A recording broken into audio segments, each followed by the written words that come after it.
po, welcome back to my YouTube channel. Nagbabalik ang inyong lingkod, Hasa 26 TV. Ayan po, isang mapagpalang araw sa ating lahat, lalong-lalo na po sa ating tatay ng Kalingap, Kuya Bal Santos Matubang, Ate Edna at Kalingap Rab at buong Kalingap team. Suportahan po natin mga langga at especially po sa Lasinggera team, mega love shout out po. Reyna's community, mega love shout out po. Ma'am Ruinim, hello po Ma'am Ana Corona Mix Vlog, hello po sa inyong lahat at sa lahat po ng mga viewers natin, I love you so much po. Ngayon po may panibago po tayong reaction video na pag-uusapan po mga langga. Ayan, nakakaloka. Ayan po no. Ayan, nakakaloka. Bisita lang, wag nyo kunin dahil nagpapagaling ang bata. Huwag nyo sayangin, huwag ninyo sayangin ang pagkakataon na marami pong tumutulong kay Rina, mga lula at tito. Ano po ba ang nangyayari sa inyo? Ano po ba ang dahilan ninyo kung bakit po ninyo kukunin si Rina? Pwede po kayong bumisita pero hindi po ninyo maaaring iuwi si Rina. Nakapagtataka lang po diba? Kasi alam naman po talaga naming lahat at nakikita po namin kung paano po alagaan ni Tatay Nestor si Rina. Kahit inaatake na po ay sabihin okay lang. Diba? Kahit naninigas na po si Rina, sabi po talaga ay okay lang. Kaya hindi po kami papayag at hindi po yan papayag si Kuya Bal at Kalingap Rab na kukunin ninyo si Rina. Tulad nga po ng sinasabi mga palangga, pwede nyo bisitahin pero wala kayong karapatan na kunin ulit at iuwi si Rina. Ano pa bang purpose ninyo kung bakit nyo kukunin si Rina? Yes po, pamilya po kayo ni Rina, tito, lula po kayo ni Rina, pero kapakanan po ba ng bata ang iniisip ninyo o sarili po ninyong interes at kapakanan ang iniisip ninyo? Diba?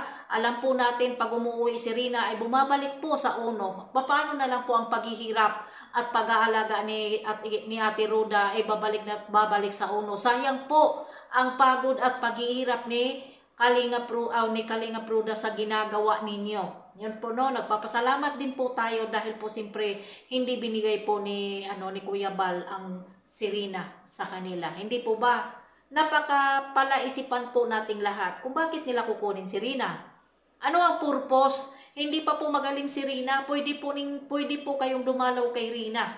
At yung pagkakamis ninyo, pwede po ninyong dalawin. Wala pong problema doon, pero yung kukunin at iuwi ninyo. Hindi po ba talaga kayo masaya sa nangyayari sa inyong pamangkin o apo?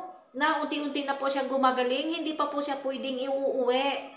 Kasi hindi pa po siya 100% na talagang naka-recover na po sa nangyayari. Ano po bang purpose at bakit anong rason? Bakit nagkakaganyan kayo? Hindi po ba kayo masaya na nandyan po si Rina, maraming nagmamahal sa kanya? Diyos ko naman. Yung iba dyan nagpapasalamat pero kayo nanggugulo na naman kayo ulit. Hindi po kami makasarili sa mga hindi po kami nangingialam sa inyo. Pero kitang-kita naman po, di ba? Last ninyong kinuha si Rina, inaatake at bumabalik sa uno. Parang ayaw ninyong gumaling si Rina. Alam po ninyo kamag-anak po kayo ni Rina, pero saan po ba ang malasakit ninyo? Di ba? Oo nga, kayo ang nagpapalaki kay Rina. Pero sino po ba ang nagpapagaling? Diba sasabihin po ng tito ni Rina walang sakit si Rina? Talaga po, wala po bang sakit? Hindi po ba napapansin ng tito ni Rina yung nangyayari kay Rina? Diba? Na para pong may yung para pong may phobia, para may takot na ewan kung ano ang nangyayari dyan sa pamamahay na yung pinapagawa ni Kalingap Rab sa inyo. Diba? Tapos sasabihin nyo wala sakit, si Lolo Nestor naman po sasabihin hindi okay lang naman po kahit kitang-kita naman po nga inatake si Rina nung dinalaw ni Kalingap Rab doon. Kitang-kita naman po na si Rina ay naninigas. Sabi po ni Lolo Nestor ay okay lang si Rina. Natutulog. Hindi naman po natutulog si Rina. Kumbaga naninigas na po yung bata. Diba? Ganun lang po ang inaalala namin. Hindi po kami makasarili. Please lang po hayaan na po ninyo sa piling ng ibang tao si Rina dahil tinulungan po si Rina. Kung ano pa man po kung namiss ninyo si Rina, pwede ninyong dalawin pero hindi po ninyong iuwi o kunin. Anong purpose at bakit? Ito lang po ang masasabi ko at magiging reaksyon dyan sa mga nangyayari.